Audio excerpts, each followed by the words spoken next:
Hello student, good morning. तो last lecture में हमने 10.2 थ्योरम कंप्लीट किया था और इस लेक्चर में हम firstly example number first cover करेंगे। तो स्टार्ट करें एग्जाम्पल नंबर फर्स्ट। एक्सरसाइज 10 चल रहा है, जिसको पता नहीं है मैं उनको बता दूं। और एक्सरसाइज 10 में यानी कि चैप्टर नंबर 10 में सर्कल हम पढ़ रहे हैं। सर्कल में हमने थ्योरम नंबर 10.1 कंप्लीट किया, फिर एक्सरसाइज फर्स्ट कंप्लीट की, 10.1 कंप्लीट किया और फिर उसके बाद हमने 10.2 थ्योरम कंप्लीट किया। अब हम एग्जाम्पल नंबर फर्स्ट से स्टार्ट करते हैं सर्कल चैप्टर का एग्जाम्पल नंबर फर्स्ट। और एग्जाम्पल नंबर फर्स्ट को डिटेल में समझते हैं। तो शुरू करते हैं एग्जाम्पल नंबर 10। क्या दिया हुआ है एग्जाम्पल में? एग्जाम्पल में कह रहा है कि prove that in to concentric circle the code of the larger circle which touches the smaller circle is bisected at the point of circle। यानी कि कहा गया है हमारे पास यहाँ पर कुछ टर्म्स यूज हुए हैं। कॉन्सेंट्रिक सर्कल, ठीक है। कुछ बच्चों को भी ये भी नहीं पता होगा कॉन्सेंट्रिक सर्कल किसे कहते हैं।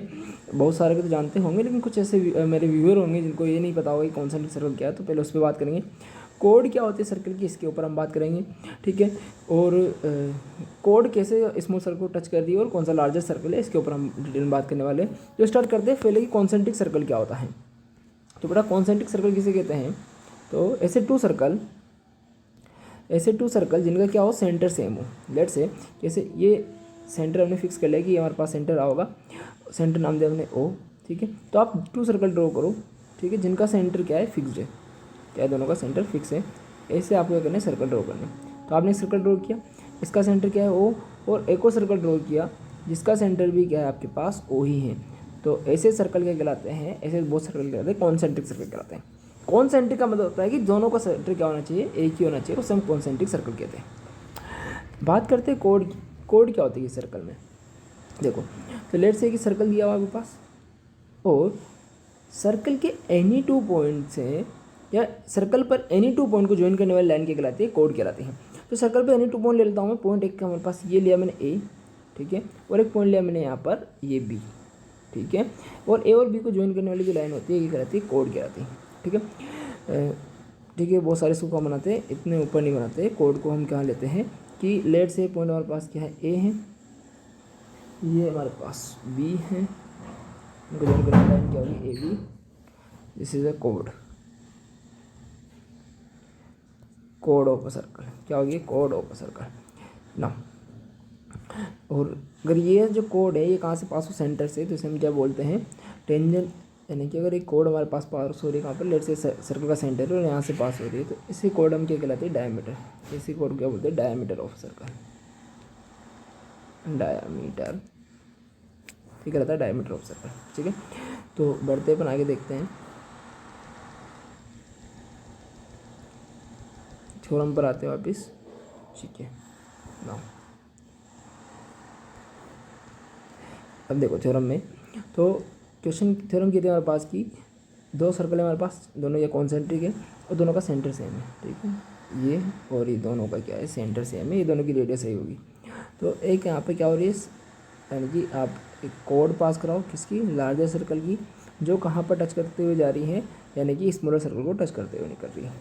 यहाँ तक क्लियर कि लार्जर सर्कल पे क्या है, कोड है जो क्या है, स्मॉलर सर्कल को टच करते हुए जा रही है। और जो ये स्मॉल सर्कल को टच कर रही है, इस स्मॉल सर्कल क्या कहलाएगी, टेंजेंट कहलाएगी, ठीक है। और सेंटर से टेंजेंट पे डाला गया जो परपेंडिकुलर होता है बेटा, ये क्या होता है, यहाँ पर 90 डिग्री का एंगल होता है। क्या बनाता है, 90 डिग्री का एंगल होता है, ठीक है। तो हमें ये प्रूव करना है कि लेट से कोड ए बी है और ये जहाँ पर भी पॉइंट ऑफ कॉन्टेक्ट है इसके स्मॉल सर्कल का, लेट एम। तो क्या रहा होगा हमारे पास कि एम इक्वल टू क्या है, एम बी है। एम क्या प्रूव करना है कि एम इज इक्वल टू क्या है हमारे पास, एम बी है, ये प्रूव करना है कि ए एम इक्वल्स टू क्या है, एम बी है, ये हमें यहाँ पर प्रूफ कर देना इस क्वेश्चन में। करें प्रूफ नो। तो इसके लिए आप क्या करो, सम टाइम के लिए स्मॉल सर्कल को भूल जाओ। अभी हमारे पास एक क्या है, लार्जर सर्कल है, ये दिया गया है लार्जर सर्कल। हम जानते हैं परपेंडिकुलर है बिकॉज की स्मॉल सर्कल के सेंटर से डाला गया जो हमारे पास परपेंडिकुलर होता है वो क्या आता है, नाउ। अब ठीक है, यानी कि स्मॉल सर्कल के सेंटर से हमने क्या है, उसके पॉइंट ऑफ कॉन्टैक्ट, यानी कि पॉइंट ऑफ कॉन्टैक्ट क्या है, एम है, उसको ज्वाइन किया है। तो जो रेडियस होती है क्या करती है, 90 डिग्री एंगल मेक करती है किस पर, ए बी पर। अब एक थ्योरम है हमारे पास सर्कल की थ्योरम में एक हो गया, कहती है कि लेट ये लिया अपने एक सर्कल, ठीक है, और सर्कल पर उसकी कोड पर, सर्कल की कोड पर सेंटर से डाला गया परपेंडिकुलर क्या करता है, इस कोड को बाइसेक्ट करता है। लेट से कि ओ है, ये ए था और ये एम है और ये क्या है बी है। तो ये हमारे पास लार्जेस्ट सर्कल हो गया। तो ओ एम क्या है, परपेंडिकुलर है किस पर, कोड ए बी पर। तो ये क्या करेगा, ए बी को बाइसेक्ट करेगा। तो यानी कि क्या रहा होगा हमारे पास, A M equal to B M रहा होगा। तो स्टूडेंट इसको इतना लेंथी सोल्व नहीं करना है, बहुत शॉर्ट में सोल्व करना है जैसे हमने सोल्व किया है। देखो एक बार फिर देख लेते हैं पूरे क्वेश्चन को, क्या दिया गया है क्वेश्चन में कि हमारे पास कहा गया था इसमें, देखिए कहा गया था कि prove that if two concentric circle, दो कॉन्सेंट्रिक सर्कल है, the code of larger circle which touches the smaller circle is bisect at the point of contact. ठीक है, तो यानी कि क्वेश्चन में कहा गया था कि हमारे पास दो कॉन्सेंट्रिक सर्कल है, जैसे कि ये कॉन्सेंट्रिक सर्कल है, ठीक है, ये हमारे पास एक सर्कल दिया गया जिसे हम स्मॉलर सर्कल बोलेंगे, एक सर्कल दिया गया जिसे हम लार्जर सर्कल बोलेंगे। ठीक है, अब एक कोड पास हो रही है, कोड क्या है ए बी, जो कोड ए बी है वह स्मॉलर सर्कल को टच करती है और बड़ी सर्कल क्या है, कोड है। तो कोड ए बी स्मॉलर सर्कल को टच करती है कहाँ पर, एम पॉइंट पर। तो ओ से एम को ज्वाइन किया, तो ओ से एम को ज्वाइन किया तो क्या होगी, इस पर परपेंडिकुलर होगी। ठीक है, ये हमने देख लिया। अब सर्कल की एक थ्योरम कहती है, क्या कहती है थ्योरम, कि अगर किसी सर्कल पर एक कोड ए बी है तो कोड ए बी पर सेंटर से अगर आप परपेंडिकुलर डालते हो तो वो परपेंडिकुलर क्या करता है, इस कोड ए बी को बाइसेक्ट करता है। तो ये ए एम और बी एम क्या होगा, इक्वल होगा। बस इतना ही आपको इसमें प्रूफ करना था और ये थ्योरम मुझे, ये क्वेश्चन एग्जाम्पल हो जाता है प्रूफ, हैंड्स प्रूफ, यानी कि एग्जाम्पल है लेकिन हमने क्या किया था, प्रूफ कर दिया। तो आई होप आपको समझ में आया होगा। समझ में आया तो लाइक शेयर सब्सक्राइब किए बिना ना जाना।